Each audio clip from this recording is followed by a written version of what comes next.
Good morning, good afternoon, good evening. उम्मीद करते हैं आप लोग स्वस्थ होंगे, अपने लोगों का ख्याल रखेंगे। इसी उम्मीद के साथ आज की नई स्टोरी का शुभारंभ करते हैं। आज कहानी एक ऐसे कैदी की है जिसे फांसी सजा हुई है और वो बच भी जाता है और घूमता है, बेगुनाह है। ये कहानी अलीगढ़ के जेल की है, जहाँ पर एक कैदी है, 2 रोज बाद उसको फांसी सजा होनी है और वो बैठा होता है कि कोई आए मुझसे मिलने। तभी जेलर साहब आते हैं और कहते हैं तुम्हारी कोई आखिरी ख्वाहिश हो तो बता दो, उसे पूरी की जा सके। तो सोचता है, फिर कहता है कि मुझे अपनी पत्नी के साथ एक रात गुजारनी है। जेलर सन्न रह जाते हैं, ये क्या मांग रहा है, ये कैसे पूरी होगी। लेकिन आखिरी ख्वाहिश तो आखिरी ख्वाहिश। आते हैं, बात करते हैं लोगों से, तो डिसीजन ये होता है कि जो जेल है उस एक कमरे को खाली कराया जाए, वहाँ इसी की व्यवस्था कराई जाए।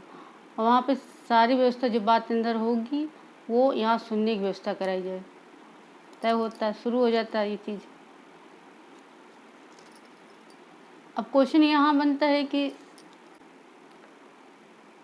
क्या फांसी हो जाएगी उसको, पहला क्वेश्चन। दूसरा क्वेश्चन, क्या सुबोध की आखिरी ख्वाहिश पूरी होगी। तीसरा क्वेश्चन, वो अपनी पत्नी से मिलकर क्या कहना चाहता है। चौथा क्वेश्चन, क्या जब उसको फांसी होगी तो उसकी पत्नी सामने होगी। 4 क्वेश्चन हैं। इधर जेलर साहब पूरी तैयारी कर लेते हैं। पूरे जेल में केवल कैदी को नहीं पता है कि उसकी आवाज़ सुनी जा रही है, बाकी सभी को पता है कि उसकी आवाज़ सुनी जा रही है। रिकॉर्डिंग भी हो रही है उसकी आवाज़ का। उसके पत्नी को सम्मन भेजा जाता है कि आपके पति आपके साथ एक रात गुजारना चाहते हैं। तो उसको बुलाया जाता, आती है बड़े उससे पहले देखती है नफरत से, लेकिन फिर जो उसकी लाचारी रहती है वो देख के वो पिघल जाती है और पुरानी बातें सोचकर रोने लगती है। सुबोध सोचता है कि आज मैं अपनी पत्नी को सच बता कर के ही फांसी झूलूंगा। वो जाता है, वो अपनी पत्नी को लेकर के जहाँ व्यवस्था की जाती है उस कमरे में लेके जाता है। लॉक हो जाता है, बाहर 2 सुरक्षा गार्ड लगे रहते हैं कि भागने ना पाए कहीं से। पूरी सुरक्षा कर दी जाती है। तब इधर सुबोध की पत्नी कहती कि ऐसा तुमने क्यों किया। सुबोध की पत्नी की यह सवाल सुनकर के सुबोध हैरान हो जाता है कि अभी तक इसको मुझ पर विश्वास नहीं, मैं ऐसा नहीं कर सकता। फिर वो रोने लगता है और कहता है कि मैंने ये सब नहीं किया है, आखिरी वक्त बोल रहा हूँ, ये सब मैंने नहीं किया है और फिर भी मुझे सज़ा हो रही है। फिर अपनी स्टोरी बताता है कि मेरा एक दोस्त जिसे तुम भी जानती हो, प्रमोद। कहती हाँ जानती हूँ, हम दोनों बचपन से खेले बड़े, पढ़े लिखे और एक ही कंपनी में ज्वाइन भी किए। दोनों की सैलरी भी समान थी। वहाँ एक लड़की काम करती थी, वंदना। मैं उससे नहीं करता था प्यार, मैं सिर्फ एक दोस्त के नाम में रहता था, वो मुझसे करने लगी प्यार। ये प्रमोद को सहन नहीं हो रहा था। हम लोग की दोस्ती इतनी थी कि जो टिफ़िन वो लाती थी उसमें मैं भी खा लेता था, मैं जो मैं बने टिफ़िन लाता था वो मेरे में खा लेती थी। उसको पता था कि मैं शादीशुदा हूँ। लेकिन वो कहती थी कि मैं तुम्हारी इज्जत करती हूँ। और किराए के मकान पर वो रहती थी।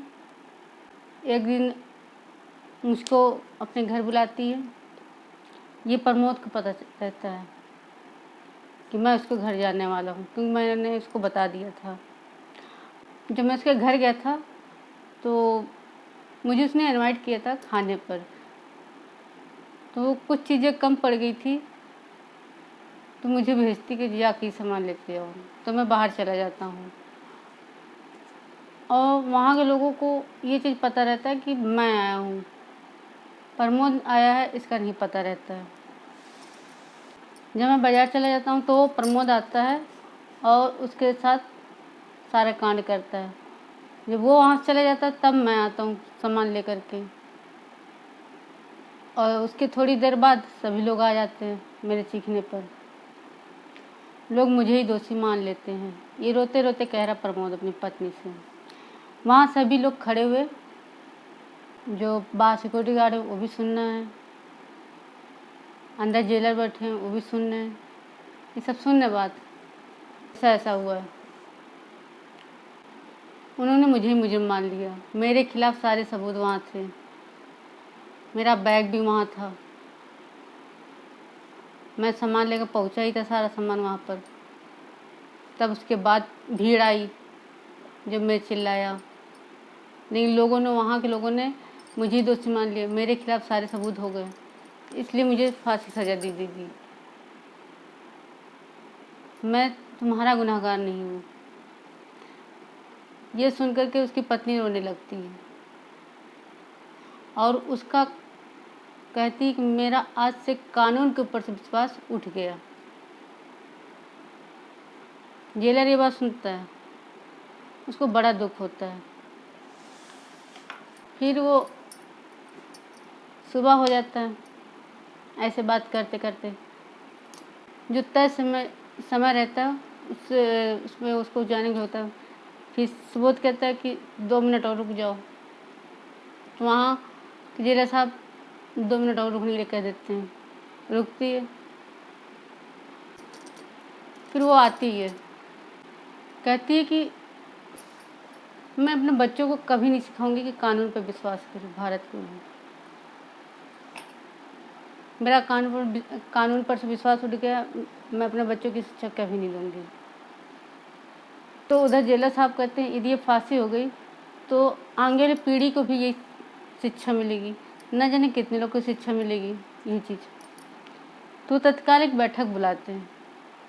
उस बैठक में जो जज दिए रहते हैं आदेश वो भी आते हैं, और भी जज आते हैं, प्लस जितने नेता रहते हैं जिनको चिन्हित कर किया जाता वो सभी आते हैं। मीटिंग बैठक होती है, और जो रिकॉर्डर रहता है वो सबको सुनाया जाता है पहले कि सुनो ये अकेले आदमी क्या कर रहा है, इसको नहीं पता कि इसकी आवाज़ रिकॉर्ड हो रही है, ये अपनी पत्नी से बात कह रहा है। सब सुनते हैं, सब सुनते हैं। फिर सभी लोगों का डिसीजन ये होता है कि प्रमोद को पकड़ के लाया जाए। तब प्रमोद को पकड़ के लाया जाता है और उसको न्यायिक हिरासत में भेज दिया जाता है। तब वो सामने सब सच उगल देता है कि ऐसा ऐसा किया है। इससे सुबोध की फांसी माफ़ हो जाती है और प्रमोद पकड़ा जाता है, उसकी जगह प्रमोद को फांसी होती है।